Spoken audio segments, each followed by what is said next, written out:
So I understand the reasoning. I think it's really clear. I don't think I agree, but there's no mystery about what this is about. But some of the details are unclear. So, for example, would the category that benefits from this include black students whose families weren't in the United States during the slaveholding period? Recent arrivals, for example. I actually can't hear you very clearly. Let me try turning up the volume. If you would. So let me just restate my question. Of course.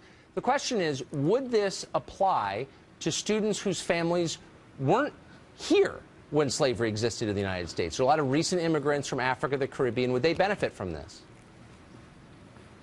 So when we talk about reparations, we're definitely specifically talking about people who have direct ties to slavery, Jim Crow, and segregation. I think that there are separate but just as important conversations to have about African immigrants, Caribbean immigrants who come here and also face racial discrimination that inhibits them from education as well. Huh. So even people whose families didn't suffer under state-sponsored discrimination or under slavery would be entitled to that. Those groups tend to do, as I'm sure you know from looking at the numbers, pretty well. In a lot of cases, out-earn native-born Americans. Why would they be entitled to this also, or to any special consideration? So you're using the word entitled, and I don't know if that's the right word. When we talk about African immigrants who come here and face racial discrimination, I can actually speak on this very uniquely because I am the daughter of immigrants who came here. There is unique discrimination that faces African immigrants that many people don't talk about. Well, I feel like as this proposal specifically focuses on Black Americans who have dealt with the effects of slavery and the inability to pass on wealth, which is really the big point that makes these groups disenfranchised and unable to get to college as readily as some groups are. Okay. But what if those, well, you're really arguing two different things, but so let's stick to the primary one. How could you prove that your family was affected by Jim Crow or slavery? Would you have to show that your ancestors were, a certain percentage of them were African American? I mean, what would be the standard for this? So these are important questions, and I'm actually glad you're asking them because the whole point of this resolution was to get a conversation started about reparations owed to Black Americans, specifically in the form of education. So there are small details, such as the ones you're pointing out, that would need to be more nuanced and more focused on, but I don't think it's very difficult to prove that someone who hasn't immigrated here has suffered from the effects of slavery, Jim Crow, and segregation. I'm not sure they're small details, though, and they kind of get to the heart of what I think may be the problem with this, or one of the problems with it, and that is you might have a body like your university or the U.S. government or a state government doing blood tests on people to decide who's in what racial category and then giving people benefits on the basis of that. And that used to be considered really creepy, you know, because it evoked earlier and uglier times when government would decide what category you were in based on your blood and help some people and hurt others. Does that give you any pause at all? I think saying that it hurts others, I don't know what exactly you mean by that. So the whole point of the resolution is that college should be accessible to everyone. Right. And right now there are historical obstacles in place that uniquely affect Black Americans that make college so that it's not accessible. Universities love to use words like diversity, inclusion, but they fail to recognize how slavery, Jim Crow, segregation, how all of these things still affect a lot of Black youth today and make it very hard for them to get into college and more specifically pay for college. So the idea is not that this would hurt anybody. It would help people. And well, wait, hold on. I'm sorry. Let me stop you there. And I don't think everything you're saying is crazy or anything, but the idea that no one would be hurt by preferences for some doesn't really hold up. If I have 3 kids and I give 2 ice cream but not the 3rd, I'm kind of hurting that kid because I'm showing favoritism to the other kids. And so, of course, it does. Any kind of segregation was bad because it showed favoritism to one group on the basis of that group's race. And this seems pretty much exactly the same as that. Why is it different?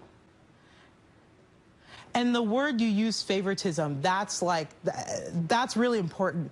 To say that paying back African Americans for capturing them, enslaving them, then segregating them and pushing them into communities, to say that paying them back is favoritism, it's just not the right word, right? Well, it's I don't know. And hold on here. For... An 18-year-old African American, maybe his parents are doctors, if you're giving him benefits over, I don't know, someone of a different color from a poorer background, it doesn't seem like justice to me. Does it to you? And that happens, by the way, a lot. On one hand, they say there's a gender gap. On another hand, they'll say there's 58 genders. I'm not even making this shit up. How can there be a wage gap? What is the wage gap between, if there's 58 genders, what's the wage gap between all 58 genders? Like, how could you even find out the wage gap between all? Like, isn't there always going to be a wage gap between? Oh, the fire truck is coming. Ambulance is coming. Let me get over. How can there be a wage gap? There's always going to be a wage gap. There's 58 genders.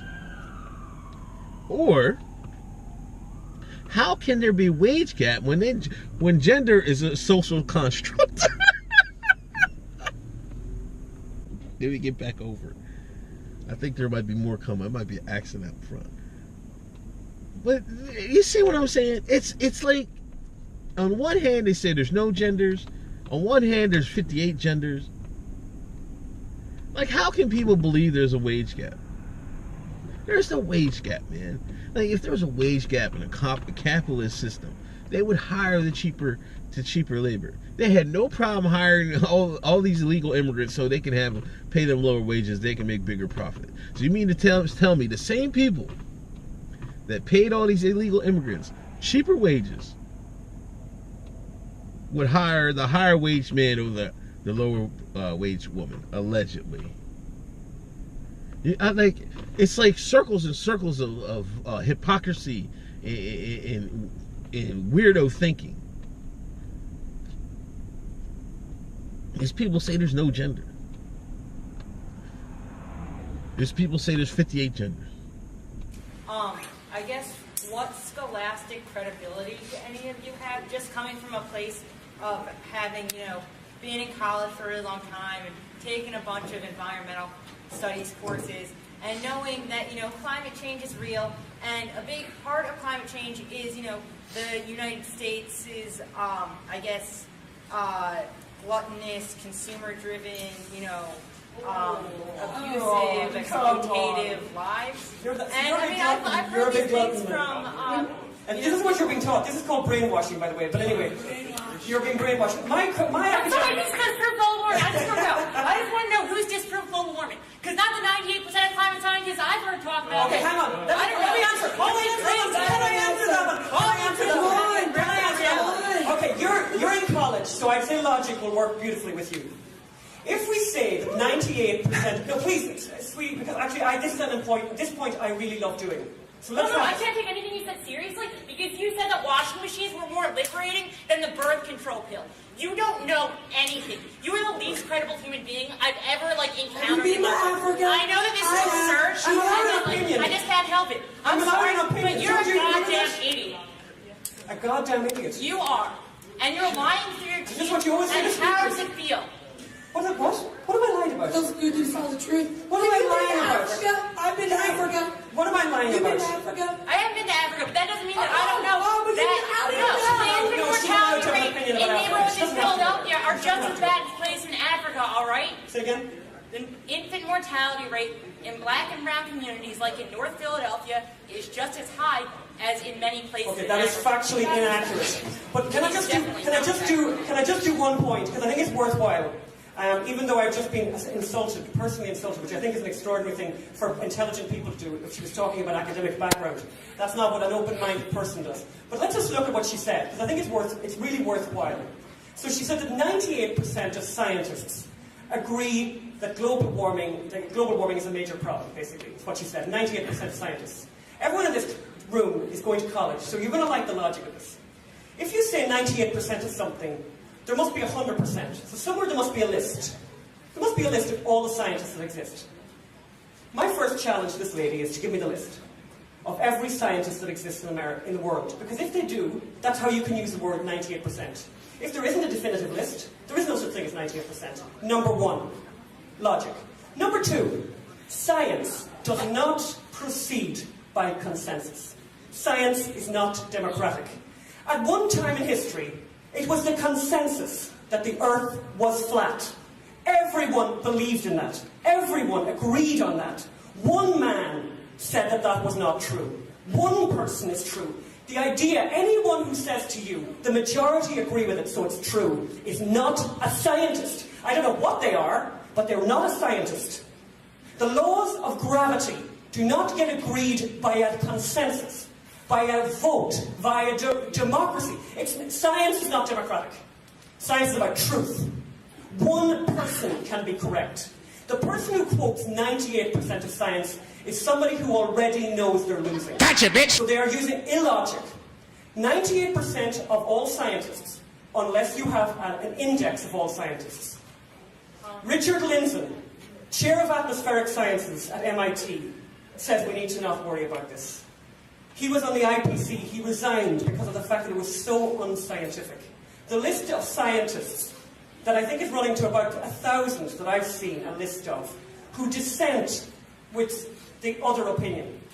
It grows all the time, but it doesn't really matter how big the list is. It doesn't matter. Because the truth is the truth, and it's not done by majority. We can't all vote in this room about the laws of physics and make it right. And I would like the lady who insulted me earlier to at least acknowledge my logic, at least acknowledge that logic, because she is obviously a highly educated person, although I question that. Anyone who needs to insult, anyone who needs to use ad hominem attacks against the speaker is someone who is obviously really shaky on their facts. Hit me with facts, girl. But I mean, when you have to go down to the personal attacks, you're obviously really losing it. You're going to give me the list then of the 100%. So you have a list of every scientist that ever lived. Not a list. The book isn't really that big.